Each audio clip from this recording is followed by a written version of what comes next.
Good morning and welcome back to the One Celtic Fans View. Thank you to you for watching this morning, this afternoon, whatever time you may be watching it. I think there's going to be big changes at Celtic Park next season. Before that though, we need to talk about Hearts. Hearts will be up for the fight this weekend. Hearts are sitting in the 6th position in the league, and by no means is it done and dusted that Hearts will finish 6th. So they've got plenty to fight for going into the run-in of the season. They've just sneaked into that 6th position ahead of Motherwell. And the previous game, Motherwell drew their game, well, Hearts won. And Hearts have won 3 out of the last 5 games. Isn't a great run, you might say, but it's put them into that 6th position. Considering the position that they were in at the sort of halfway mark of the season, when we all thought there was a potential they could get relegated, and some of us were ecstatic about the fact that they could get relegated. They will come to Celtic Park with a good fight in them, I think, and it's going to be up to what Brendan Rodgers and Celtic can do. Now, Celtic have never lost 2 games in a row since a year past December. Can you remember that? Yeah, a year past December we dropped. We lost a couple of games, which was unheard of, and I don't see it happening this time. But the fella I've been reading about Neil Lennon. Hearts will put up a good fight this weekend because they will want to try and cement their place in the top 6. Anyway, we'll talk about that more tomorrow evening, Thursday night, and then we'll wait and see what Brendan Rodgers says in the press conference. It's going to be a massive, massive week when it comes to press conferences for Brendan Rodgers and Celtic. Purely for the fact, camera squint, purely for the fact that we have one goalkeeper that is returned from international duty with potentially a long-term injury. The first question will be, how's the squad? And then, how's Kasper Schmeichel? That will be the first question that Brendan Rodgers will be asked on Friday. And it will be straight into the meat and bones about international football and about Kasper Schmeichel. And there may be even a question about if Kasper Schmeichel is out longer term, out until about October, which some have said, there will be questions then asked about the goalkeeping position. Because let's face it, there's a lot of fans not over enamoured the fact that Scott Bain could come back in it as number 2. Will Sinisalo step up to the plate? Of course he will. Between now and the end of the season, Sinisalo will be number 1. You never know. There might be a miracle have happened up there. Maybe somebody's looking down on us, and Kasper Schmeichel might not be out as long as what the media have said in his homeland. Now, people are saying, look, it's all nonsense. We'll need to wait till Friday and see. But big changes, I think, this summer. When you look at the current Celtic squad, there are a number of players who are out on loan. Now, it always gets to this time of the season where we think, how can we improve the playing squad for next season? And we're all pretty much in agreement that we only need really about 3 first-team players. Could keep the current team as much as we can, and get about 3 quality, real good players in to help the squad progress in European football. But we all know that that's not the way that Celtic works. Yep, with Gustav Lagerbielke, Stephen Welsh, Kwon, Lewis Palmer, Marco Tilio and Odom Ohm, all first team players that are out on loan. You could pretty much see, and Odom Ohm, by the way, who finally made a game in America, and I'm looking at the picture of him, he's actually shaved. He looks all American. He's living the American dream. He's been there for 2 months. 2 months, and he seems to be enjoying himself, and he's shaved and he looks all Americanized. But anyway, with those players out on loan, which of them do you think that will be sold?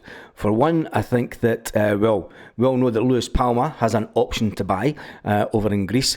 Kwon is at Hibernian. I think that Hibernian will finally say, look, just go and sell us him. Going to sell us him because he can't play against you.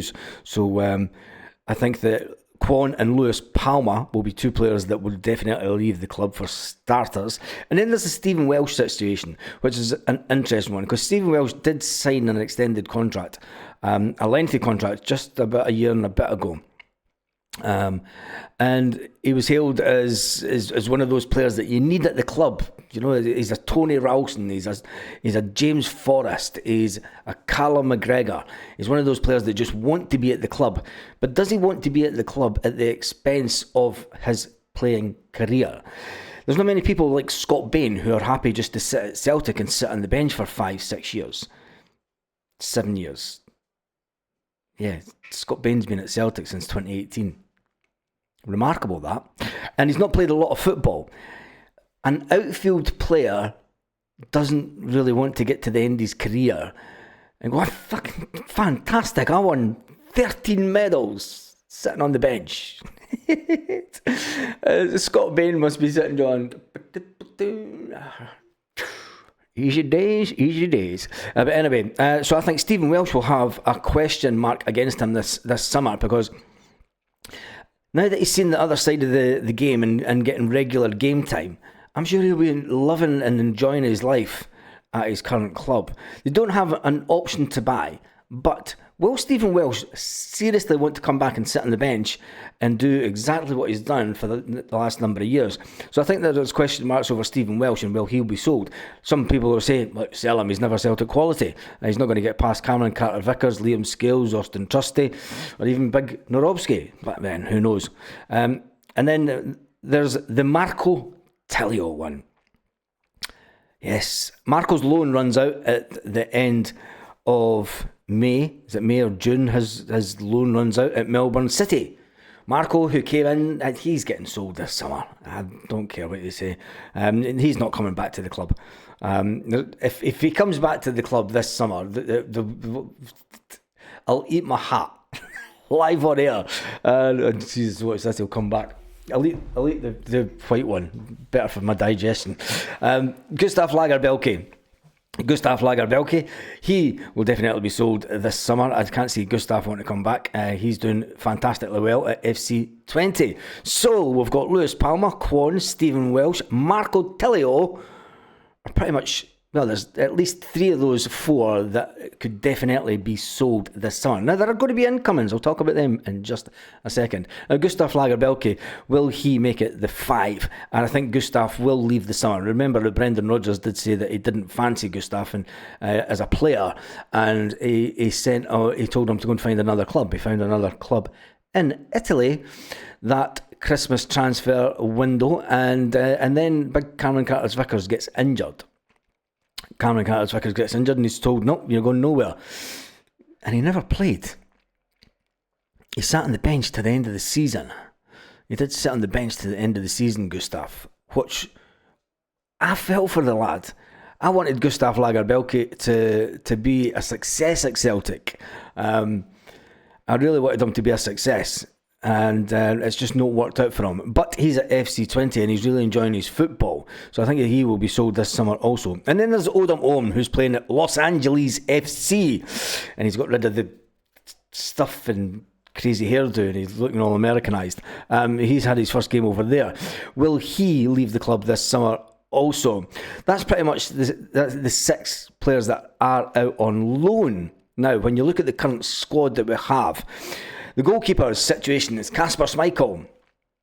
He's on number 1. Sinisalo's number 12, and Scott Bain is number 29. Now, Scott Bain still has a few years left on his contract, and he would do as a number 2, but it leaves us short in the goalkeeping situation. It does leave us short, especially going into the Champions League qualifiers if Kasper Schmeichel is injured long term. Now, go back and watch the live last night, and there was an interesting question that I put up. I'm not going to mention it in this one. You need to go and watch the live. I will link it at the end of this video to get a bit of conversation, because there will be a conversation if, it's all ifs and buts, I know, but it will be a case of if Kasper Schmeichel is out injured, there will be certain conversations had within the power brokers at Celtic. One, they'll need to get in another goalkeeper, and I think that will be somewhere that they will strengthen this summer, even though we didn't expect that to happen, but it'll be interesting to see what happens in that position. The fact that Greg Taylor's leaving and in comes Kieran Tierney, straight swap for a Scottish player, which is fantastic that Kieran Tierney's coming back. He looks as if he's got his fitness back and he's looking all healthy. He's doing quite well at Arsenal at the minute. And It'll be interesting to see him and Tony Ralston back together in the same team, because let's face it, Alistair Johnston's going nowhere, so Tony Ralston will be sitting on the bench. But anyway, the big question mark for the midfield is for the defence, is can we do anything with Jeffrey Schlupp? Will he take 20 grand a week to stay at Celtic? Can Celtic utilise him? Is he going to be prepared to be back up to Kieran Tierney? Now, people say that he can play in different positions. I still think that left back is his more favoured position. Having seen him come in midfield in the last game that we played in the SPFL, I wasn't over enamoured with him, but then again I wasn't over enamoured with anyone. Now, when it comes to the midfield at Celtic, I still believe that this may be the last summer of Rio Hatate, and I expect a big massive offer to come in for Dyson Maeda. That are the two question marks of the first team squad. I don't think that we will lose anyone else out the first team squad. It would be absolutely crazy if we did. I think there is only two question marks over those two players that could potentially leave the first starting 11. Dyson Maeda, if there isn't a big offer comes in for him, the world has gone mad. But we all know what happens at Celtic when you play fantastically well. Look at the players that have done fantastically well for us in the past and went for big money. And I think that it'll be the same this season. I don't want to see Dyson go, but he's only got 2 years left on his contract. And I think that Dyson Maeda and Rio Hatate will be the ones that will have question marks over them this summer. Purely for the fact that their international boss may be putting pressure on them. Now, Dyson Maeda and Rio Hatate have both said, look, we're playing in the Champions League. That's the highest level possible. We don't need to leave Celtic. Well, Rio Hatate never said that. He just said that, look, I'm playing at the Champions League. Hopefully that will stand in good stead going into the World Cup. Maybe that's a little thing saying he's going to stay at Celtic. You know, maybe that's Rio saying to his boss, look, I don't want to leave Celtic. I'm playing in the Champions League. If I leave and go to another club, look at Kyogo. Well, Kyogo managed to get a game for his national team, even though he's not even getting picked, strangely enough, even though he's not getting picked. And we've still got James Forrest to come back this season. And James Forrest has got a big target that he needs to hit, and it's called the back of the net. Yeah, James Forrest needs to get a goal this season. He hasn't scored yet. He was unlucky. Well, we're told that he was going to be out for 4 or 5 weeks. He's been out for the majority of the season. He is back on the training pitch and he is back in amongst the squad. And Brendan Rodgers last confirmed that he will be available after the international break. Same with Paulo Bernardo. Now, one bit of transfer news that is kind of has been doing the rounds since December last year when I did a video about it, and I did say in that video that there was a total package of £8 million for Lennon Miller. £8 million for Lennon Miller, and people said he's not worth £8 million. It will be a package around about 5 something up front. And for Park Insider, I see Stephen O'Donnell has said that, look, he'll take over from Callum McGregor. It would make sense. And when you look at the fact, and this is my reason for it also happening, Callum McGregor's got to the end of the season again, and he's had that same calf problem that he's had the past couple of seasons. Callum McGregor can't continue at his age to play the amount of games that we do in the fast-paced Scottish football arena and European football. I mean, I'm glad that he decided to step back from international duties, just like Scott Brown did, and that extended his career. It extended Scott Brown's career for a good few years. Callum McGregor's still got 3 years left on his contract, but it would make sense to get Lennon Miller in now, getting that young lad in and getting him bled into the side over the next couple of years. But then people will say, look, Lennon Miller might come to Celtic. Doesn't mean he wants to stay at Celtic the rest of his career. But that's up to Celtic to make him such a good offer that he wants to. And if he wants to win trophies and such, like, I mean, you can go to Italy like some Scottish players have done and become a success. I don't know what kind of wages they were, and probably far better than what you can get at Celtic. But then again, maybe not, because Italian football went downhill for quite a bit. But anyway, Lennon Miller coming to Celtic. Stephen O'Donnell says that it's Brendan Rodgers is a massive admirer of the prospect, and it would make sense that he replaces Callum McGregor in the midfield. Motherwell closed the door on a last gap exit in the winter window after Udinese, and Celtic made their little late bids. But anyway, it'll be an interesting window this summer. I think that Lennon Miller will come in. We definitely need another striker. When we look at the strikers that we've got at Celtic at the moment, we've got Adam Ida, we've got Dyson Maeda, who's playing as a striker, which is probably his best position. And I think that's the one thing that would keep Dyson Maeda at Celtic, is if Brendan Rodgers was going to keep playing him through the middle as a striker. Which would not only help Celtic but his national team. But then the fact that we've got Adam Ida, who likes to get off the bench and score a goal, and then you've got young Johnny Kenny.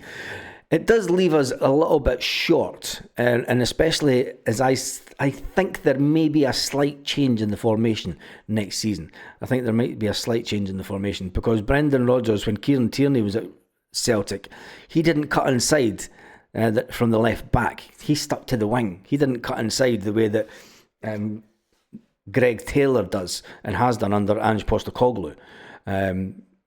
Tierney always stuck to the wing, so I think there may be a slight change in the way that we play next season. And people will say, thank goodness, because this back-to-back side passing stuff is just horrendous. And it's getting to be a bit like the first time that Brendan Rodgers was here. People were catching on to the way that we played, and they started adjusting their formations. I mean, if you look at the last game at Celtic Park, the team that we played against played 5 and 6 at the back. Now, I've never seen a team from that side of the city play 5-6 at the back against Celtic. It shows how good we can be, but it also shows how bad we can be at changing things around. And this coming back to change the pivot, it all comes down to Brendan Rodgers, and it all comes down to the tactical awareness of him. And this, he needs to think of something. He needs to come up with something different to just passing the... And everyone pretty much will be in agreement with this. This coming back to change the pivot and change the direction of play and try and force something. It might look good in your head, Brendan, but when the team aren't pressing forward and there isn't a high press from the team, it's the low block. It's the low block. You need to change something because what you're doing isn't working. It's the sign of madness. You keep doing the same thing over and over again and it doesn't work. Tells you something. Anyway, it is back to business this weekend. It's back to SPFL business. Thank goodness, because it has been a long 2 weeks without any Celtic in our lives. Such a sad time. International football and the League of Nations just needs scrapped. The League of Nations. What even is it? Anyway, make sure you join me tonight, 8 p.m. Celtic part-time tonight, where we might do a little quiz tonight. I don't know. No, we'll talk about something else. I'm going to keep that up my sleeve, even though I've no sleeves on. Have a fantastic day, Celtic fans, wherever you are, all around the world.